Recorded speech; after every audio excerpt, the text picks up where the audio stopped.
Hello everyone, my name is Christian Eschbach, and welcome to another one of my album reviews.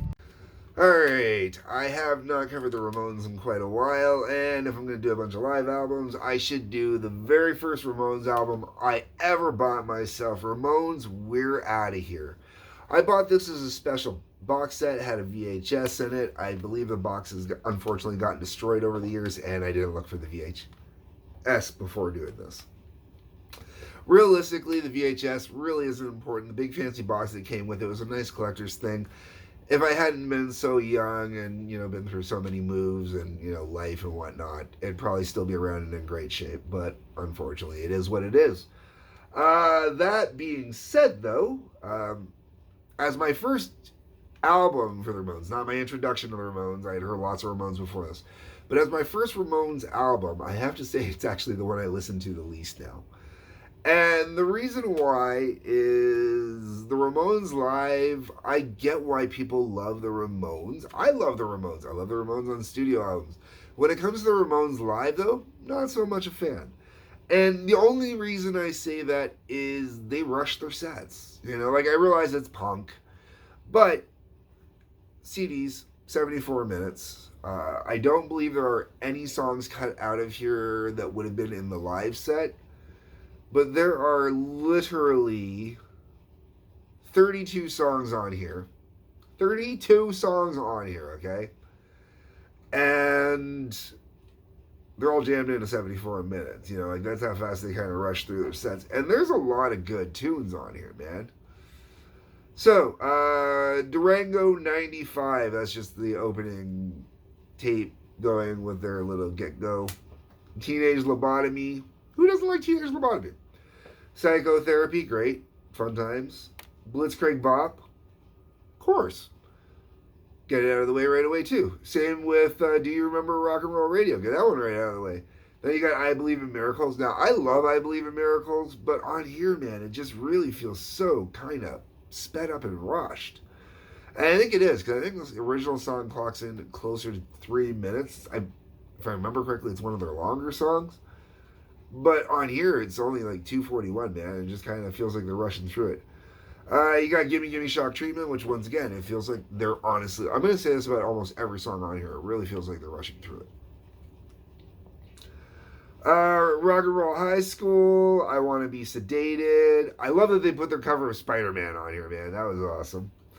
The KKK Took My Baby Away. I Just Want to Have Something to Do. Commando, Sheena is a Punk Rocker. Rockaway Beach. Pet Cemetery, The Crusher. Love Kills, Do You Want to Dance? Someone Put Something in My Drink. I Don't Want You. Warthog, Cretin Hop, Ramones. Ramones is a song that was written for the Ramones, about the Ramones, by Lemmy Kilmister of Motorhead, because Lemmy was a Ramones fan. Today Your Love, Tomorrow the World, Pinhead, 53rd and 3rd, Listen to Your Heart, We're a Happy Family, Chinese Rock, Beat on the Brat, and Any Way You Want It. And I recently talked about Any Way You Want It on a Kiss review I did. Yeah, Kiss Alive 2. I just talked about Any Way You Want It being on there, and, it's on here. I like Any Way You Want It when the Ramones do it, and the live version on here is awesome. I love it better than the version on Kiss Alive 2. There's a lot of songs on here. Some of them are, honestly, my favorites from the Ramones. Not all my favorites are on here, but there's a lot of songs that I really love on here. Pet Cemetery, for example, I really, really love. I Believe in Miracles, I really love. Who doesn't love Blitzkrieg Bop? I Want to Be Sedated. But none of these, Pinhead, none of these songs I think are done proper justice on here.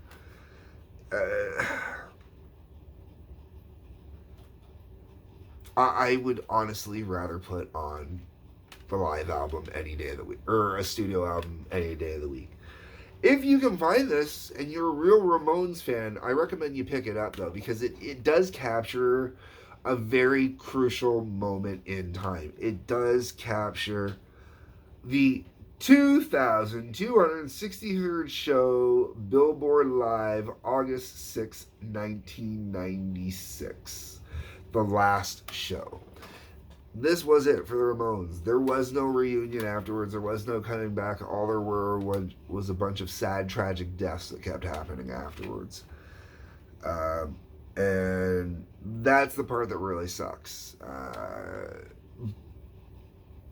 But it's cool.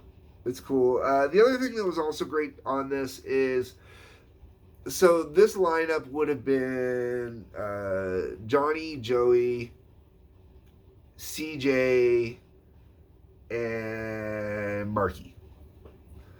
And you got some guest spots on here as well. You got Dee Dee Ramone came back to play some songs, which is more than appropriate. Chris Cornell, Ben Shepard, Eddie Vedder, Lemmy Kilmister, Tim Armstrong, and Lars Frederiksen. All, with the exception theoretically of Lemmy Kilmister, all guys that are either punk, grunge, or, majorly inspired by the two. A moment in time, a great goodbye, just not the live album I would want it to be. I would like it to feel a little less rushed through. That's what it comes down to for me. Just slow it down just a little bit, guys. Just a little bit. Anyways, folks, those are my thoughts. Those are my views, my opinions. I don't have too much to say on this one. Like I said, I love the artwork. The artwork is awesome. I love Hot Rod monster artwork like this. This is, big time huge for me. And yeah, that's that, folks. Let me know what you think. That's what the comment section's for. On your way down in the comments, you're going to see a link for the TWA. That is the Trampoline Wrestling Association. Please check that out. It's in Season 2. Lots of fun. There is a link to the Howling Odyssey, which is where my music endeavors go. I've been focusing mostly on relaxation music lately. And outside of that, a link to Patreon. You know what to do with that. Hey-ho, let's go. Like, subscribe, bell for notifications. Peace, love, take care.